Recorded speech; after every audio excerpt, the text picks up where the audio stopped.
প্রিয়জনের সাথে ঈদ করতে বাড়ির পানে ছুটছেন মানুষ। দর্শক, ঈদ যাত্রার তথ্য জানাবো আপনাদেরকে। রাজধানী গাবতলী থেকে যুক্ত হবেন আমাদের সহকর্মী হাসান মাহমুদ। বাস কাউন্টারগুলোতে চাপ কেমন দেখছেন? যাত্রীদের কাছ থেকে কি অতিরিক্ত ভাড়া আদায় করা হচ্ছে কিনা, যাত্রীরাই বা কি বলছেন, কি তথ্য রয়েছে?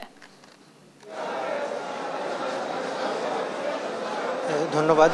আসলে গাবতলীতে আজকে আমরা সকাল থেকে যেটা দেখতে পাচ্ছি যে অন্যান্য বছর যেরকম যাত্রীর চাপ থাকে সেরকম কিন্তু যাত্রীর চাপটা অনেক বেশি আমরা দেখতে পাচ্ছি না। যদিও গতকালকে রাতে প্রচুর পরিমাণে যাত্রীর চাপ ছিল, আজকে কিন্তু সেটি সকালে অনেকটাই কম দেখা যাচ্ছে। বিশেষ করে উত্তরবঙ্গ যেসব বাসে যাত্রী সেগুলো কিন্তু অনেকটাই কম দেখা যাচ্ছে, এবং রেগুলার যেসব অর্থাৎ পরিচিত পরিবহন হানিফ, শ্যামলী বা অন্যান্য যেসব বড় পরিবহন সেগুলোতে কিন্তু নির্ধারিত আসন সংখ্যা সেগুলো কিন্তু আগে বিক্রি হয়ে গেছে, এবং এর বাইরে যেসব লোকাল বাস এখান থেকে ছেড়ে যায় সেগুলোর যাত্রী কিন্তু এখন মোটামুটি পাওয়া যাচ্ছে। তবে কিছু কিছু জায়গায় আসলে অতিরিক্ত ভাড়া আদায়ের যে অভিযোগ সেটি কিন্তু এবারও দেখা যাচ্ছে। তবে যাত্রীর চাপ যেহেতু অনেকটাই কম সকাল থেকে, সে কারণে কিন্তু খুব বেশি পরিমাণে যে ভাড়া আদায় করা সেই প্রবণতা কিন্তু অনেকটাই পারছেন না এখানকার যারা কাউন্টার মালিক রয়েছেন, তারা কিন্তু সেরকম পারছেন না। তবে যাত্রীর চাপ অন্য বছর তুলনায় আমরা সকালবেলা দেখতাম যে গত রাতে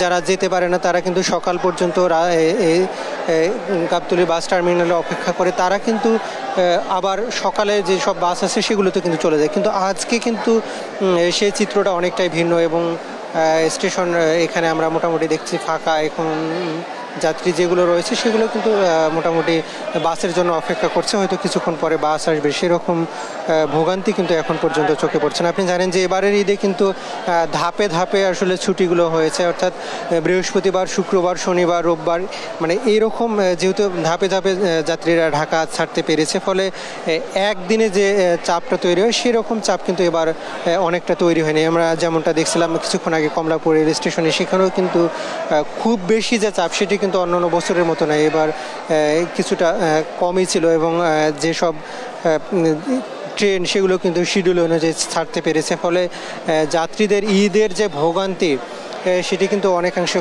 কমে গিয়েছে, আমরা এতটুকু জানতে পেরেছি। আমরা দু একজন কাউন্টার মালিকের সঙ্গে যদি কথা বলবার চেষ্টা করি যে আসলে এবারে কি অবস্থা যাত্রী পরিবহনের, তারা যেটি বলছিলেন আমাদেরকে যে খুব বেশি আসলে যাত্রী তারা পাচ্ছেন না, এবং বিশেষ করে দক্ষিণবঙ্গ যেসব গামী সেগুলোতে কিন্তু খুব বেশি আসলে যাত্রী পাচ্ছেন। আমরা একটু আপনাদের সঙ্গে একটু কথা বলতে চাই। এক্সকিউজ মি,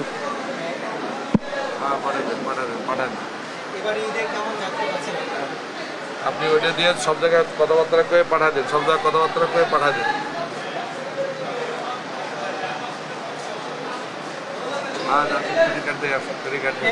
একটু কথা বলা যাবে আপনার সাথে?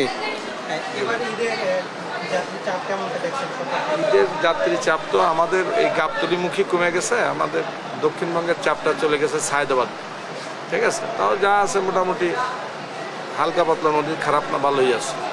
গাড়িগুলো শিডিউল গাড়িগুলো ফুল যাচ্ছে। না না, সেরকম কোনো চাপ ছিল না, শিডিউল অনুযায়ী গাড়ি গেছে, এমন কোনো চাপ গত রাতের বেশি হয় না যাত্রী।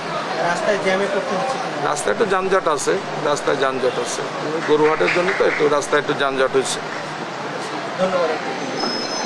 লাবণী, আপনি যেমনটা শুনছিলেন যে আসলে যাত্রী চাপ অন্যান্য বছরের তুলনায় গাবতলী যে বাস টার্মিনাল সেখানে কিন্তু অনেকটাই কম, এবং যারা বাস মালিক তারা বলছেন যে শিডিউল অনুযায়ী তারা সব বাস এখান থেকে ছেড়ে যেতে পেরেছে। যদিও রাস্তায় আসলে গরুর হাটের কারণে কিছুটা যানজট ফলে কিছুটা শিডিউল দেরি হয়েছে, তবে খুব বেশি বিপর্যয় আসলে এবার তৈরি হয়নি। তো এই ছিল আমার কাছে এখান থেকে সবশেষ পরিস্থিতি।